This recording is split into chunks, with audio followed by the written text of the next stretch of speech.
Le trio Gebran, c'est une histoire de 20 ans, mais une histoire, on peut dire, qui a commencé aussi depuis 1890. 4 générations de luthiers et des musiciens. Donc notre père, c'est un luthier, la 3e génération, moi je suis la 4e génération étant luthier, et avec les frères, on a fondé la 4e génération étant musicien. Ça a commencé en 2004. Et là, donc, on a fêté les 20 ans de trio Gebran, mais plutôt fêté début de la 2e de 20 ans. On aime bien voir l'avenir et pas le passé.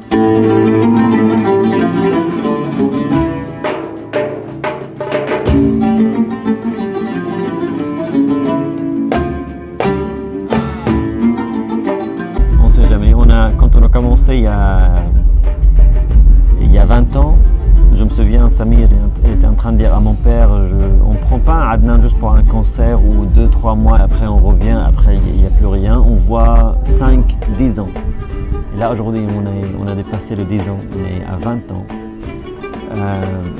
on a vu notre carrière en train de monter, il faut dire grâce à la France, grâce à la réception d'une autre culture. À l'époque, c'était la musique de monde. Wissam et Samir ont passé ici à Arles il y a plus que 20 ans, à 2. Et puis nous, on est passé en trio ici peut-être 5 fois, même avec Mahmoud Darwish. C'est l'accueil d'une autre culture qui est très importante en France. S'exprimer exactement c'est quoi la Palestine? Comme sa nature. C'est une nature très humble, une terre fertile, un peuple qui adore sa terre, adore sa culture. On essaye d'écouter l'odeur de la Palestine, de voir la couleur du drapeau palestinien à travers la musique. Fier de notre culture, fier de notre folklore, on peut dire, fier de notre tradition. Mais le trio, je pense, a réussi aussi de bouger cette tradition et toucher un public plus grand, plus large. C'est notre mission. Je pense qu'on est la porte-parole du peuple palestinien qui est en train de souffrir depuis plus de 76 ans. Nous avons cette chance d'être libres aujourd'hui, de s'exprimer avec les paroles aujourd'hui, mais aussi, surtout avec la musique qu'on compose. Tonight we will play not to prove that we are victims. We don't want to be victims. And we don't want to be heroes. We want to play music to protect what is left in humanity.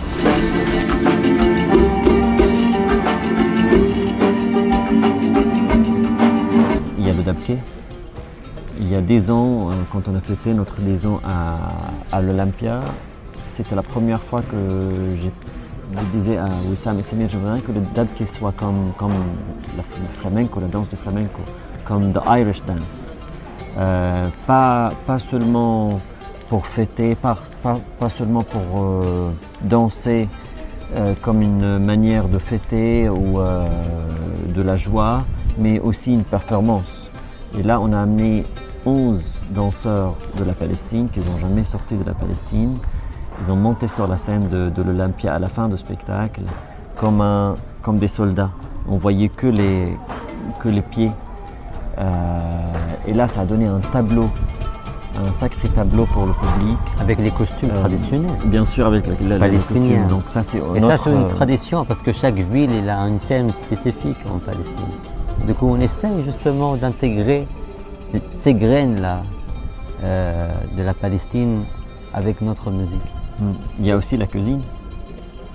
Nous, je me souviens très bien l'époque de cauchemar de Covid. On n'a pas pu vraiment faire la musique ou partager notre musique avec un grand public. On a commencé, tout le monde a commencé, hein, pas que nous, cuisiner. devant le public, live sur Instagram et Facebook, etc. Donc il y a beaucoup de choses de patrimoine qu'il faut partager avec eux. Aujourd'hui, je n'arrive pas à y aller en Palestine, mais je vais à la plage pour pêcher. Et c'est ça qui me rappelle mon enfance. C'est de pêcher, d'être un avec la nature. Et c'est ça qu'on voit en fait sur le kofia. Quand on regarde le kofia, c'est des patrimoines. C'est l'huile d'olive, c'est les feuilles des oliviers, c'est les filets pour pêcher. Donc, c'est la rivière, c'est tout le patrimoine, toute la culture, toutes les couleurs du drapeau. Le mouvement, c'est quelque chose qui inspire le trio. Tous les musiciens, forcément. Je pense qu'il y avait plusieurs projets où les danseurs étaient inspirés par la musique du trio, je pense. Et c'était une sacrée collaboration, comme je me souviens, bien sûr, une de mes meilleures collaborations, moi et Samir, on a fait l'Amada avec un groupe de danse, Fatou Molamoro, c'était en 2004-2005. On a tourné en France, on a fait plus que 100 dates en France, remplir des scènes nationales comme le théâtre de Chaillot, 3-4 nuits. Il y avait quelque chose, et surtout quand on a fait la performance avec eux, on était sur scène, donc il y avait pas que composer pour la musique de danse, c'était aussi d'être un performeur, un danseur, un joueur, et on a fait partie de la performance visuelle aussi. Il ne faut pas oublier aussi que la danse, c'est du rythme, donc surtout la danse palestinienne, donc il y a ce pas-là, quand ça tape par terre, c'est la connexion avec la terre, et ça provoque des sons différents, et c'est du rythme qui est lié avec la mélodie. Pour nous, le festival les Sousa Arles, c'est un retour pour le trio. On revient à chaque fois, donc pour moi, c'est comme la maison pour nous. C'est la famille, c'est des souvenirs. Le trio, soit le trio seul, soit le trio avec Mahmoud Darwish. Je disais, c'est pas un festival, c'est une ville dans un état de festival.